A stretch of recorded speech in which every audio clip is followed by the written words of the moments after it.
Hey friend, welcome to the Halfway to Dead podcast. I'm your host, Jen Lovell. Listen, you and I have reached that age where we are done with the bullshit. We know that midlife is our chance to flip the script and experience life on our own terms. It's time to reconnect with our higher selves and reclaim our inner peace. Are you ready with an open heart and an open mind? Awesome, you're in the right place. Hop in and ride shotgun with me on this midlife spiritual journey.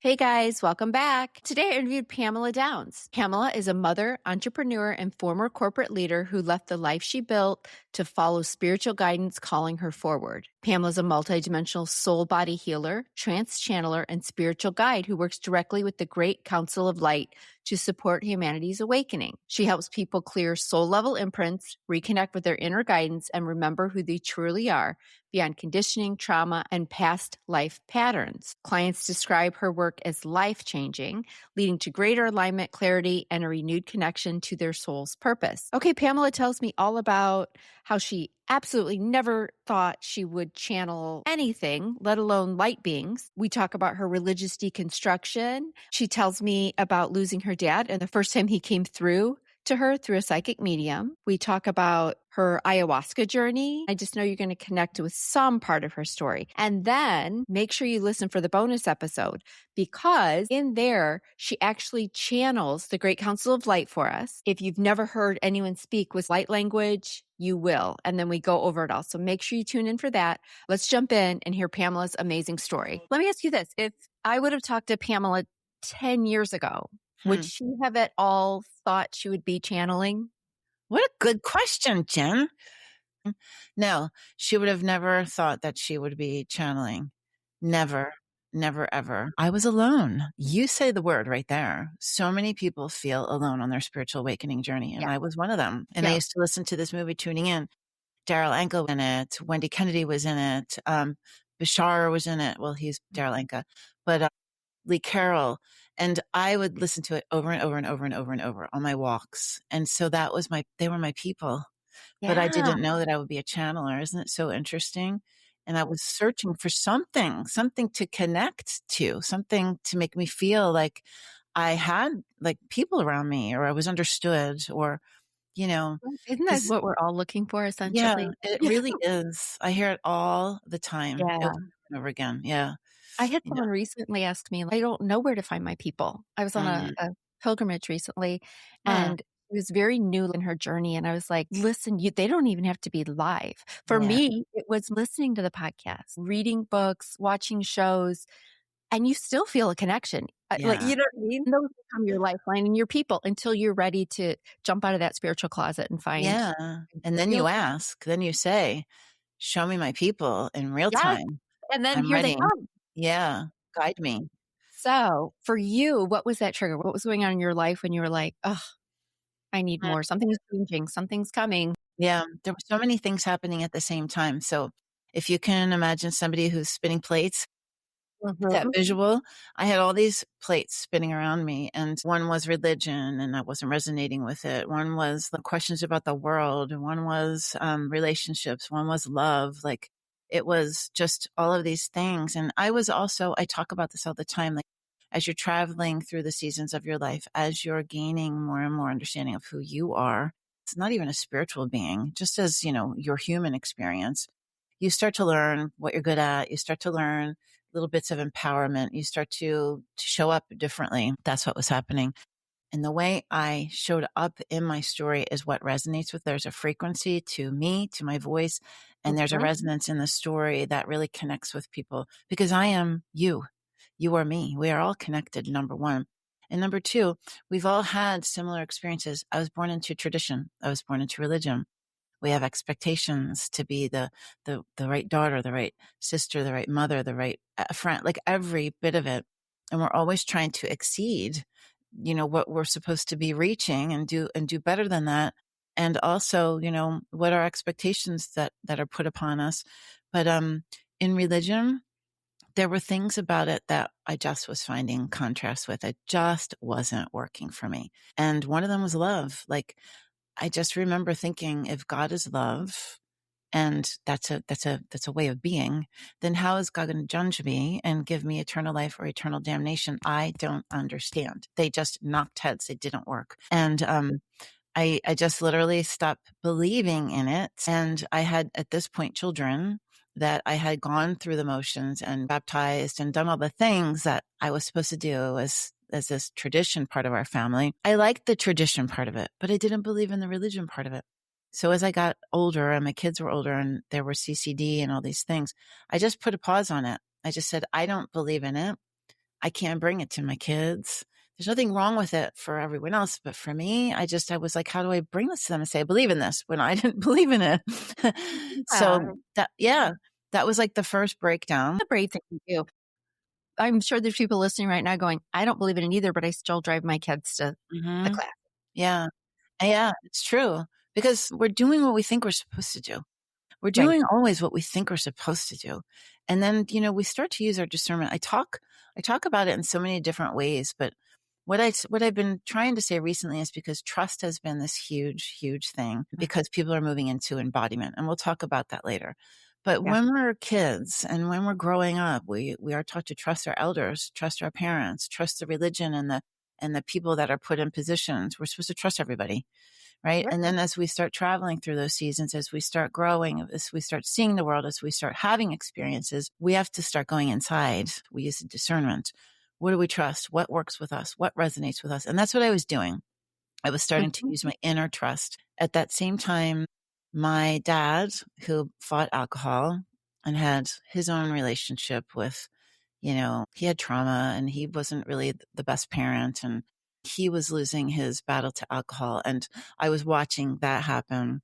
And then at the same time, the recession happened and my husband lost his job and I had my own business, was an entrepreneur and marketing was drying up and our world was shifting around us and all the things that defined who we were, like our house and our car and our position and our titles and the zip code and all of that was just like being shed, no control. I was losing my hair. It was just like, who am I if this is not who I am? If that is talk about complete identity shift. I just literally, lost who I was and started redefining who I was at the same time. And I watched my dad die in front of my eyes. We brought him to the hospital and watched the breath leave his body. I wasn't spiritual, but I was having these questions and I was going through this. There was some friend of mine who said, we're going to go to a psychic medium gallery. Would you be interested if it comes around in our area? And I was like, yeah. Well, I found out that they were all going, but no one invited me. And because we were going through our knockdown where we lost our house, we lost our retirement, we lost everything. And they just didn't think we would want to go. And suddenly out of nowhere, this paid ticket came my way. I didn't have to pay for it. I didn't have to figure out how to get a sitter. I didn't have to do any of the things. And I went to the psychic medium gallery. I walked in and I sat front and center. I don't know how that happened. And this man, Rich Branconi, who's a psychic medium, who's a very good friend of mine now, he came and he stood in front of me and he's like, okay, everybody, get relaxed, turn your phones off. This is how it's going to go. And he goes, your father died. It was his liver. It was something. And I was like, oh my God. What the heck? I had never been to one before. I had no idea. And then he goes, we're going to get started. He goes, I have to come over to you. Your father is here. And I was gobsmacked. Everyone's looking at me like, oh, your father was terrible to you growing up and he's sorry. And I said, yeah, he was. And he goes, he never told you how talented you were. And I was an artist and musician and he didn't. He just wasn't that person. And he never told you that he loved you. And I said, no, he didn't. I mean, it was just like, whoa, my father lives on. There is no denying there's life after this physical form. Well, that just opened up a whole can of worms. Like I needed to know all the things. That's one of those parts where I talk about poking holes. Religion started poking a hole and like, where did we come from? Started poking a hole. What happens when you die? Started poking a hole. I had all these holes poked in my existence, my perspective.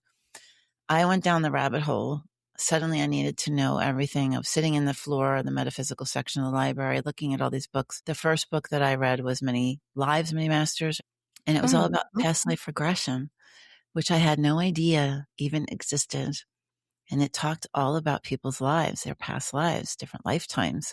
And I went, oh my gosh, because, when you have that experience, There is no denying that he lived on. He lived on in some other form. It was my father. He just wasn't here in front of my face. I couldn't see him. I wanted to understand where he went. So that's going down the rabbit hole, which so many people can relate to. They're on YouTube. Oh, we all go down the hole. We all We're for still another down the time, hole. right? Oh god, we gotta learn all the things all the time. I remember the first time someone said Akashic Records, and I was Yeah. like, "What do you say?" You're like, what? Everything was so fresh and new and Yeah. interesting. I mean, So I'm still exciting. learning new things daily, but no, it's a whole new world. That's why it's hard to Mhm. be alone in it because you're like, Yeah. "Who do I talk to about No. this?" Yeah, you're at the dinner table and you're like, "Did you guys know about this and that?" And they And start they're rolling looking their at me eyes. like, "What is happening with her? Do we need to have an intervention?" That's what happened. It was like, I don't eat meat anymore. And they're like, what the heck is going on? And one of my family members said, well, I don't understand. Then you don't believe that Jesus died on the cross to save you and give you eternal life. And I was like, no, I don't, I guess. I don't believe that anymore. I tell you what, people don't like hearing that. No. Pamela, that's Yeah. Like you're going to hell. that's a tough one to get around. Yeah, It that's a lot is. of because I had to do the same religious deconstruction. Yeah, I know Yeah. all about that. Yeah. Yeah. And we had to do it because we're helping so many other people do it. And, Yeah. we understand that now. But at the time we had fierce courage. And, Mhm. people think the spiritual awakening journey is like, yay, it's rainbows and I'm sliding down a rainbow into a bucket of gold and there's, Oh, hell unicorn. You're making badass choices and you're sitting in fierce courage and you are really, aligning with what you believe in and you're yeah, breaking and away. that takes a lot of work and courage. It really, really does. We are a collective, the people who are traveling on this path and journeying on this path. That oneness. Yeah. Yeah. But there is a Okay. new we now, and I'll speak to that. But, I did feel very alone. Did you have a lot of support from family and friends once No, they started realizing you were changing or not no? at all. I still don't. I still Nope. don't. It's non-existent. People will ask questions. 2020 broke open some things, but there's still a lot of judgment. And I'm in a totally different place now, Jen. Like I literally this year, I sold my business. I've been in some sort of entrepreneurship or leading or building businesses since the year 2000. At the turn of 2026, it took me 8 months to get here. I had to sell my business and go through all of that, but I haven't 100% moved into the spiritual space now.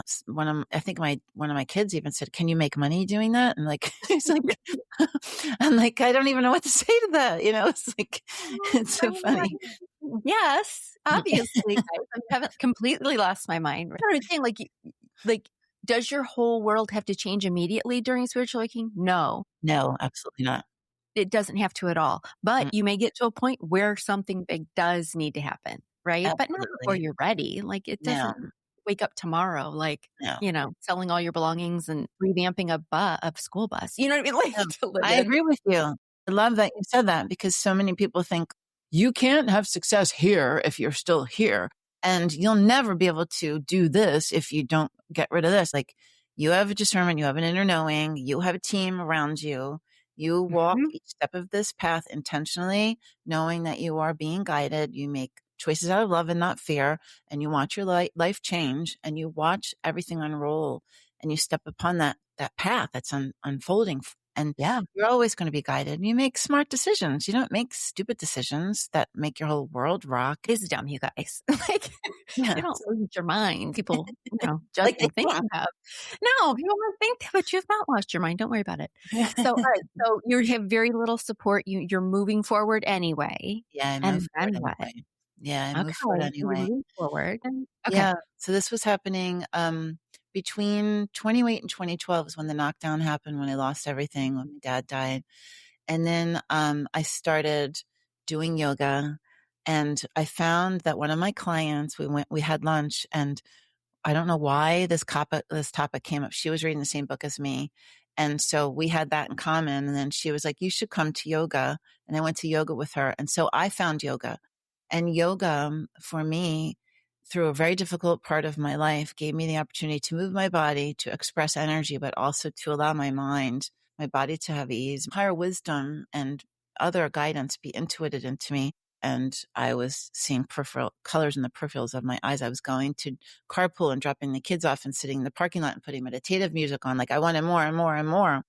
Yeah, yeah, you got into the meditation. You got in there. Yep. Yes, I did. And then there was a point where, we lost everything, and that was a really hard, hard situation.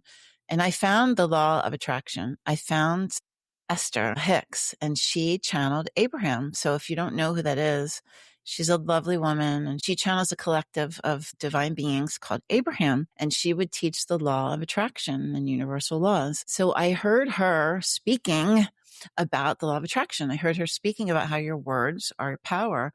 I heard her speaking about how, you create your reality through the words that you're speaking. And I was like, oh my gosh, I am speaking about nothing but lack. I am speaking Yeah. about nothing but the evidence of what my life is in front of me that I don't like. So I changed my talk tracks. We couldn't sell our house in the recession, and we wound up putting it on the market somehow to hold. I have so many really good stories. Wound up, someone came out of nowhere, the house on the market and held it for a couple of years while we moved into this little teeny, tiny, tiny, tiny, tiny house. And I was able to walk my kids to school, and I was able to listen to Abraham, and people would say, like, how are you doing? Instead of saying, my husband lost his job, my business is slow, we're suffering, all these things. I started saying, it's amazing. We have this little blessing house. I can walk my kids to school. And I started talking about all the good things. Like, I've kept my business during a recession, and I literally flipped all of that upside down.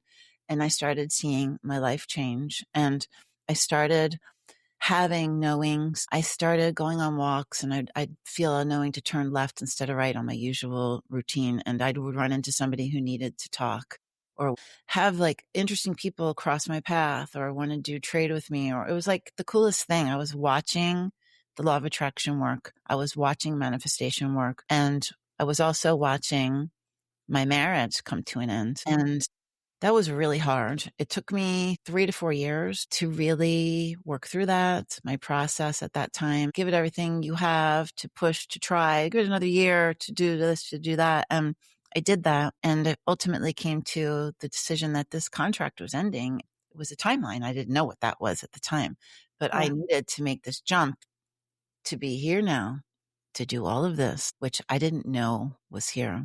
We moved forward, and suddenly I had like this new space of time. Suddenly I had a different schedule, and suddenly I could explore things in a different way, and I could go to trips, and I could go to sessions and do things. So I started this like experiential part of my spiritual awakening journey, and I wanted to learn about Reiki, and I started meeting the right people, and there were new opportunities, and I would say yes to things, and I would look at things that were in front of me and not just like look at them for face value and shut them off. I would give them an opportunity. It was just embodiment, living it that way, and not letting fear hold me back anymore. I never let fear hold me back.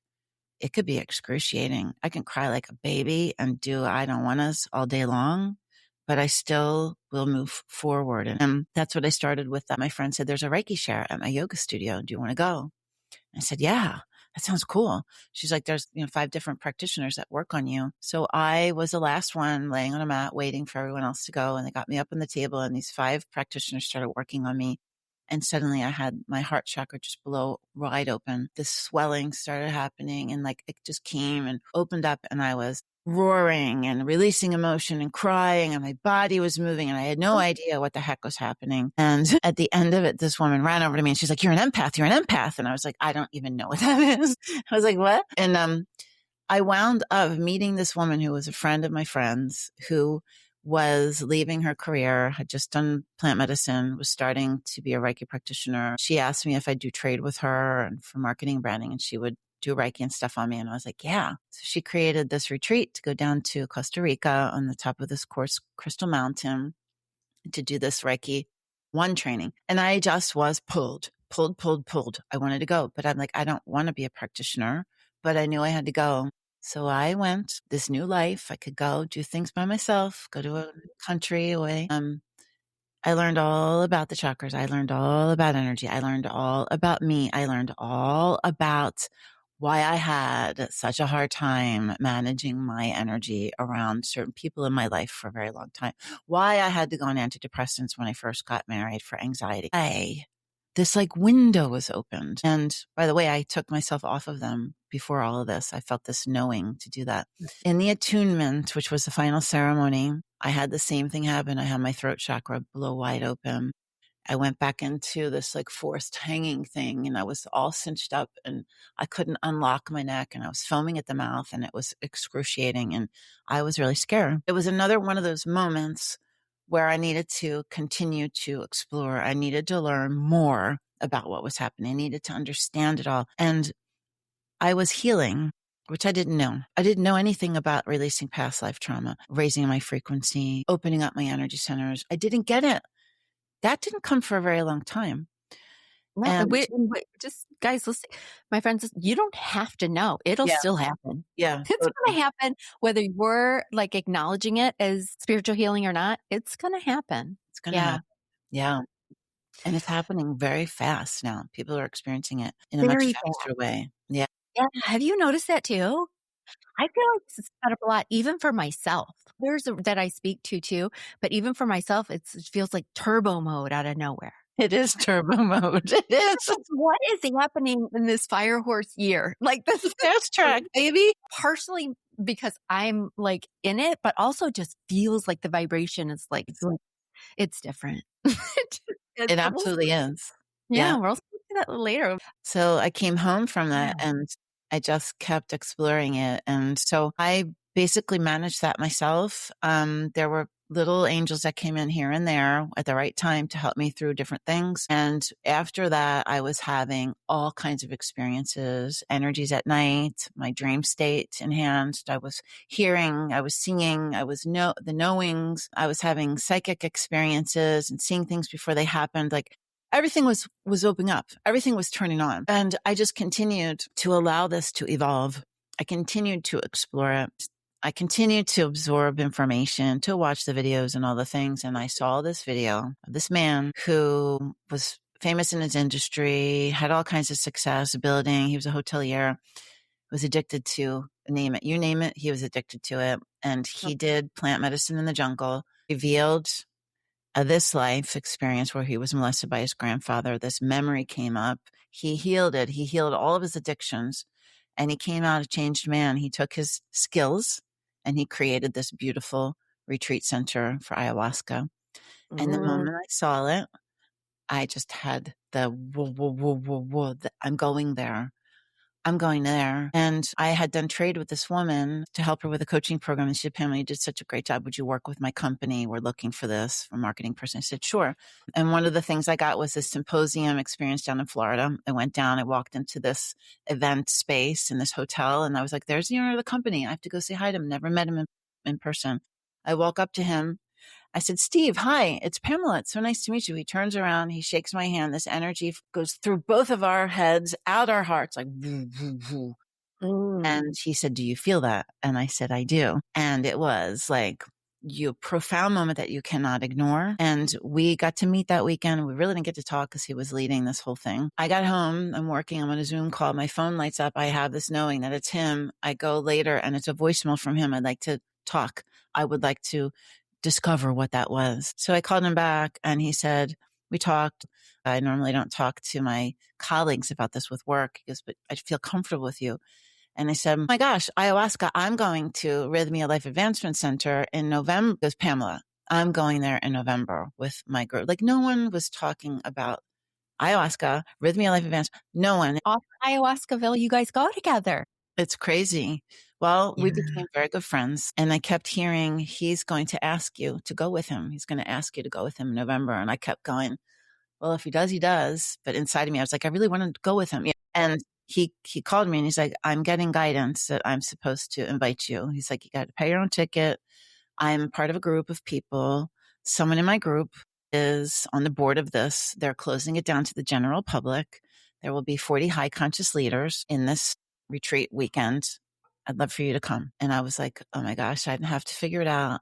And normally there's over 100 people there releasing trauma, fear, addiction. There was a very specific reason that I needed to be in this kind of vibration, in this space with these kinds of people, because I had a tremendous amount of fear. And the more fear that was around me would have amplified that. It would have been a Oh, different heck yeah. experience for me. I feel very safe for a plant journey. Yeah. Yes, you get to Yeah, make these choices and they're you soul do. choices. Yeah. Yep. And so I'm going to be fearful and be like, I'm going to be knowing and sitting in that space of love and saying, this is all here for a purpose. It's Oh been my planned gosh. out for me. So I went. So, okay, let's talk about this plant journey. I'm a big fan. So I just had my first psilocybin journey Ooh. this past January. I'm a little scared of ayahuasca because of all the like puking and stuff. Oh, it's not that bad. It's not bad. Come on, Okay. everybody drinks booze and they throw up and they have hangovers. Like it wasn't any worse than that. Okay. Honestly, you know, Yeah. like Yeah. the It's a purging purge. actually is I think sacred. yes, I agree. But Yeah, I guess it's the same thing for me. I would just want to feel like I was in a safe, held yes, environment. That's absolutely. important, right? This Mm. isn't some backyard party. Okay. I So agree with you, Jen. It's so important. yeah, it is. It really is. Okay. So how long did the journey last for you? Was Yeah. it out? Was it all hours? Well, I was there for 7 days, and Mhm. to talk about safety, that's why I was so drawn to, and they knew my neurosis. They knew how I function as a human. I need to know all the details. I worry about, I do the Huh? strat thing, like what are this, what's that, what that, and they have a hospital there. They have doctors on board. They have, I mean, like it was everything you would ever want to feel like you are Yeah. safe. It was a 7 day experience, but we did plant medicine for 4 days and we did it multiple times during the night. And it was a different kind of medicine each night, a different kind of ceremony, but it was so beautiful and intentional and loving. And there was so much fear that I needed to work through. And I had like a moment where I was like, what am I doing here? Why am I here? The night before, I'm like, I have children. I am in another country. I am doing class 1 hallucinogenic. What am I doing? And I had to like calm myself down. Yeah, maybe people are right. Maybe I've lost it. Yeah. Right? Because there is a lot during this journey of questioning. You Yeah. stop and you go, wait, am I losing my mind? Right? And then you have to push that fear away and go, Yeah. no, I'm not. Yeah. I think it's right. I think like the questions are good and it gives you the chance to use your discernments and to be able to sit in that space. But your triggers are going to come up. And if Hmm. fear's what you need to work, fear's going to come up. Holy heck, it's going to come up. Yep. And that's what happened. Like the first night, I was so afraid. See, I have a lot of control issues and I've shed a lot of them, but it's just my personality. I was like, I got to sit in the right mattress in the certain corner. I have to be in the same place every night. I have to have my journal this way. When you ingest the medicine, like you literally surrender to it. And so I had to work through that surrendering to it. I was Mhm. deeply afraid of losing the control. And the first night there was this lovely woman, Morningstar there, who she was in front of me in line to go up to get medicine. And my knees were buckling. That's how much fear I had. My knees were Yeah. buckling. I couldn't even stand straight. My body was viscerally like responding Sure. to it. You were fight or flight mode. Yeah, Yep. totally. And when we got up to take the medicine, she's moved to the side. She was so loving. She's like a mother figure. She held my hand. She put me in front of her and she put her hand on my back as I walked up to get it. And I did over the course of 4 nights so much healing in this life, in past lives, Yep. relationship stuff, stuff that was past life stuff I had done soul retrieval work on, and memories came up in this life that connected to that life and like all of this stuff. One whole night was just about my mother and healing my relationship with her, having deep, true compassion, understanding for her and her journey. I saw her. I felt her emotions. I felt her insecurities. I felt her position as a certain age and a certain circumstances. I had such deep compassion for my mother. It broke me wide open. I couldn't even get up out of the space that day. It was so hard. And then I also pulled DNA, like things that had gone and transferred to my children from other lives of this life. I pulled it back. I cleared. I did generational healing, like mind blowing stuff. No. Yep. Because you're healing backwards and forwards. You're not Yeah. just healing yourself. Yeah. Yeah. No, And you're I doing a didn't lot know of work any of for a that. lot of people when you're working on yourself. Yeah, right. I was. Yeah, you're right. For so many people. And So, at the end of it, we did a breathwork class. When you do the breathwork class, you're doing like sort of like a Kundalini thing. So you get yourself up into this heightened state of being. And this white light shot through my third eye, filled my entire body up with pure love. and my teeth were chattering, my head was buzzing, my body was and I heard your psychic abilities have enhanced. Everything from this moment forward will be different. And I was out of breath. I was crying. Like they were passing a microphone around to people. Couldn't even talk. Then I went home and, I had to like be a mom, run a company, do all the things, be in this concrete jungle and figure out how this all works. Yeah, because you have to go home and now integrate it into your real life. Yeah. And no one really talks to you about that. And that's something I'm passionate about. I speak it into existence. You have to integrate. You have to integrate Totally. when you get Yeah. back from the trips. Yep. You need people. If you think you needed them when you were on your journey, when you're that wide open, you need people God, you around need you. even more. You need Oh it my more. Everything's sped up. So I've talked about plant medicine before, and it's like, do you have to do plant medicine to open up in an awakening? No, No. you do not. Mm-mm. Will it sometimes help speed things up, heal Mhm. things faster? If it's Absolutely. intentional, if it's what you're supposed to do. Yes, if you're going in there with certain intentions, it's not just a fun trip. If you're Right. going in to do the work, Yeah. you'll do the work. Yeah, totally. And it's not for Yeah. everyone. I don't think No, it's for everyone. it's not. No, it's not for everyone. But if you feel called, it may be for Yeah. you. It's a deep, Anyway. deep calling. Like it's a deep, deep calling. I get asked this question all the time and people are gung ho. They want to go. They're ready to go, sign the check. And I'm like, you need to sit in this and really sit in this because if you are deeply called, it is so profound and strong. You cannot deny it. So you don't need to jump, to run, to do, like it will happen. I I thought about mine and meditated on it and thought about it and prepped for months, Mm-hmm. months before it, right? The prep work was long. Mm-hmm. And then this integration after is still long now, still figuring stuff out. Anyway, it's a lifelong thing. Okay, so is this the point where your channel fully opened up? Is Yeah, this where we started really having all the frequencies flooding in? it is. You probably started feeling a lot of different frequencies. Am I right? Yeah. Well, I did. I wasn't channeling, but I was having experiences. So in my dream state, I was like, all my clairs were opening up. So I was seeing things. I was having connection with my deceased loved ones. I was having visions. They would send me messages in dreams, very profound, amazing dreams that were very specific to things going on in my life. I would have experiences with energies and beings around my bed. And I would, walk in the supermarket and hear she's a teacher, and I would meet people and see their vibration in their eyes. I was starting to open up all of my clairs, but spirit, universe, my higher aspect of myself, who was on the council guiding all of this, needed me. I needed ayahuasca specifically to blow the roof off of this so that I could be where I needed to be when I needed to be there, which was in 2020. I came home a couple months later, COVID hit, and we were all sheltering in place. We were all in our homes. We were all having new work schedule, new custody schedule. Everything was different. And I sat down every morning on my couch, looking out of my windows into the woods. And I was like, I want to continue collaborating. I want to know what all this is. I don't know why I knew to do that. I just did. And I would sit and I would record, I would draw, I would write, and I would sit with intention, with my heart open, to co-create, to work together. It's not a show me thing. It's a I am here thing. It's a we thing. And I started having this group of effervescent ants, they're so lovely, feminine, divine, like loving beings come in. And when they would come in, these past lives would start happening. I would start healing. I would have to experience past life. I would go through it, release the energy of it, the trauma, the emotion, like it was nonstop. I was going through all the deaths, experiencing them all, releasing them all. Like it was a lot of work. And as I was doing that, my frequency was raising, but I was also having more experiences. So I was hearing, seeing, I was having visions, premonitions, downloads. And my first guide came in, Avriel, a Palladian guide who's always over to my right. And then I started seeing like ETs next to my bed and seeing things in different ways, images when I was half awake, half asleep. And then one day, this little kind of spirally linear thing came down. And I heard myself going, and it just came right in.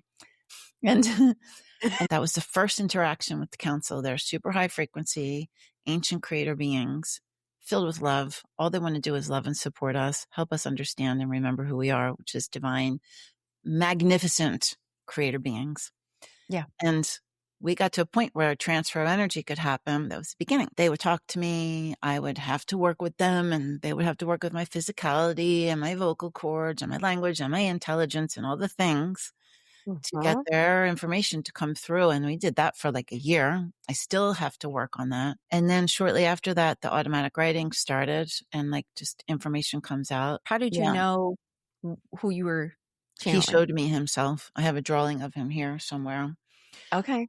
Tall, statuesque, chiseled chin, long hair, blue velvet jacket with this gorgeous brocade on both sides. Yeah. I would see other beings too by my bed, like a double set of low grays. I drew them all. I'd see all these different beings. And that was So not right easy. now, because you're probably wondering, like, before you knew what they were, you're like, "What's happening? Like, Well, who yeah, is this?" yeah. Yeah, but they were all friendly and felt loving. Now, Well, were you not all of channeling them. through okay, so when you channel through dark energies, I what do don't you think channel dark energies. So no, but did they come through at all? So there have been times as you're learning and raising your frequency, you're journeying through understanding frequency and vibration, dimensions, and beings that live in the different dimensions. Yeah. You have to have the experience with the low vibratory beings to understand the high frequency. It's like an education. And I didn't understand why I had to go through all of that until like, now the last 2 years. There were moments where I was learning how to anchor my frequency, how I was learning how to recalibrate, how I was learning to deal with it all, where I had lower dimensional beings permeate my being. I would feel their frequency. It's almost like a clash, like a short circuit. And it did not feel good. At the time, I'd have to call in Jesus because that's the only thing I really truly knew and believed. He was always with me when I was a kid. I always believed in him, had a relationship with him. And when I would call on him and say, I only believe in Jesus, I only believe in love, like I didn't know what to do. They would leave. And so there were many moments like that in my REM state where I was half awake, half asleep, where they would come and try to latch on and try to stay. So let me ask you this. What do you think about so as you've channeled the Great Council of Light, what are these lower frequencies purpose? I mean, because we try and think God, the other side is all love, the oneness. We are all connected to the Yeah. divine, blah, blah, blah. Okay, then what the hell are all these lower frequencies purpose? Right? Well, they're here to teach us love, basically, which is why we're here. And to understand that, and through contrast, through these Mhm. experiences, through the emotions that we have as human beings. For the balance. Yeah, we ask for this experience. So we ask, and in not just this lifetime, in many lifetimes, we could be the persecutor.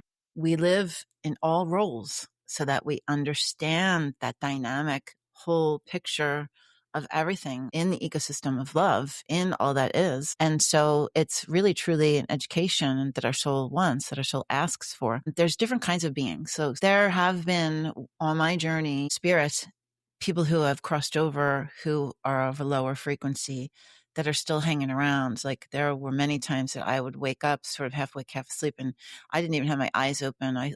My bed was like this, and there was double windows there. I could see beings on the other side of my room. I know that they would tap me and touch me.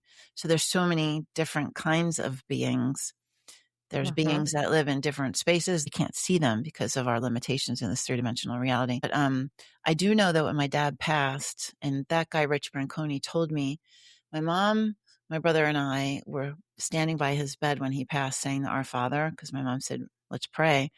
Yeah. And Rich did say to me, he said, there was a small group of people there when he passed. I said, there was. And he goes, you were praying. I said, we were. My mom said, let's pray. He said, your father says thank you because it was the love that you showed through that prayer, through uniting together that raised him to help him transition. There's so many things happening that we don't understand, you know? No, we can't wrap our little human brains around it all. We can't wrap our human brains around. Yeah, for my friends listening, that doesn't mean or it isn't my belief that that means that those people, those frequencies are stuck there for Right. eternity. This isn't a hell thing, right? It's part of their process as they cross back over. Yes. It's part of their learning, their journey, Yes. right? Yeah. They're not trapped burning in hell, everybody. It's just part No. of their process of what they need to learn still, right? Exactly. Before they Yes. head back into another lifetime, before they head fully back to the other side. I released and I forgave my father. Mhm. Big, huge thing. Big, huge thing. And I heard Mhm. again in another time, another session, that forgiveness helped him elevate again. And he helps me in my life. And that's part of his soul contract is he on the other side helps me in my life. Mhm. And so Yeah. there's all these dynamics that are happening in physical and non-physical form. There's all of these dynamics that are happening. There are soul retrievals that I did that were he and I doing this dance in another lifetime where he gave me back pieces of my soul. This is before I even knew that I would ever be a soul activator and healer myself. Yeah. And he participated in that. That elevates him, that raises his frequency. It's beautiful. It's beautiful work. So Yeah. when we're doing these things here and now, like we just talked about with the ayahuasca journey, we're affecting generations. We're affecting three-dimensional For pieces of our sure. family members, Mhm. and we're affecting non-physical people in our family by releasing that resentment and all the pain that my father caused me and how he treated me and my brother and my mother. And Mhm. like, he was terrible. I was terrorized by him. He was abusive, but I forgave him. And what did that do to me? It raised my frequency, and I was able to hold more love because I wasn't holding resentment inside of me. Yeah. And I think a lot of times when we lose someone, um, and we think, "Oh, they're gone," whether they were good or bad to us. I think sometimes people can help us more from Mhm. the other side than they can here. Yeah, And they absolutely. are, They are. so, even when we lose someone that's like my dad's on the other side. I was also with my dad when he passed. I was Wow. holding his head in the hospital as he Mhm. took his last breath. So same thing. Sometimes I think now I feel like sometimes have a better connection with him now Yeah, and that he's helping me more now from the yeah, other side than he would have if he was still here in his human form. yeah. Right. And Mhm. so when you can think of it that way, that we're not disconnected, right? Yeah. That they're actually probably more involved in our lives now Mhm. than they were when they're here, It's even for amazing. people who, yeah, even for people who lost a child, devastating things. If you can reframe that into, they're still with me. Mhm, They're helping me. We have this connection that can't be broken, mhm, right? Like mhm, it's just, yeah, once you can get to that reframe, right, you can alchemize your feelings a little bit. mhm. Um, that's a lot of healing. Yeah, 'cause you see this bigger picture. You see the vast, larger picture that's not Yeah, just here and now, like these physical things. And right. so many times, there's contracts where babies come in and they leave, but they Yeah. only came in to serve a purpose for soul growth, for a Yes. And this lesson, is for an where the religious experience. construction comes in handy because Mhm, we were raised to think you get one little life mhm. and then you're eternally in one other place, It's so right? weird. Where did it come from? Here, I because mean, it's like, why in the world would Almighty God, divinity, do something so dumb? right, right, it doesn't make sense. It makes 0 sense, 0 sense. Like, I feel like we need a lot of lifetimes to learn things. Yeah. To Yeah, raise our yeah, frequency up and to learn yeah, loves. All yeah. right. Tell me, so this great counsel. So where are we at now? The council kinda came into my life, and, I started building a relationship with them, and it was, a lot in 2020. I was having visions, premonitions. The guides were telling me about future events. I was recording everything and writing, journaling and drawing. And I saw many, many things. I got a lot of guidance from them. Told me about the stock market. They told me about a war that was coming. They told me about supply chain disruptions. They told me about how to get prepped in my house. They told me about the banking systems and one more government. I mean, this is 2020. They gave me all of this information and I journaled and wrote it all down and I kept it to myself. But one of the most important things that they told me was I woke up in the middle of the night and I heard spirit calling. And I got up and I wrote down the name. In the morning, I Mhm. bought the domain and then I went on my merry way, building my business and doing my things I was doing every day. I heard that there's going to be a glass ceiling that breaks. People are going to stop in their tracks. They're not going to know who and what their world has been created, and they're not going to believe it. And they're going to have one of those aha moments. And they Mhm. need a safe place to land. I am to build a portal for humanity. And I was like, what?